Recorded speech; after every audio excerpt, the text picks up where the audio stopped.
আমার কাছে রঙিলা গীতার গান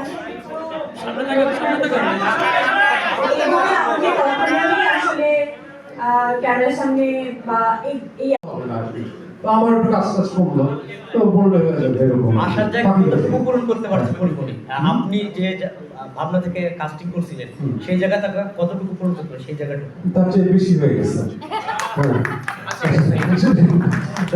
আমি বুঝলাম হ্যাঁ এইটা না হলে কিন্তু আপনার হবে না একদম তাদের দরকার নাই আপনার ছড়াই দিলে হয়ে যাবে। হ্যাঁ যেটা বলতেছিলাম কি জানি মানে পরিমণিকে আসলে গল্পে ঠিক করার যে ভাবনাটা আপনার কোন জায়গা থেকে আসছে? আমরা একটা স্ট্রং মানুষ চাচ্ছিলাম যে আসলে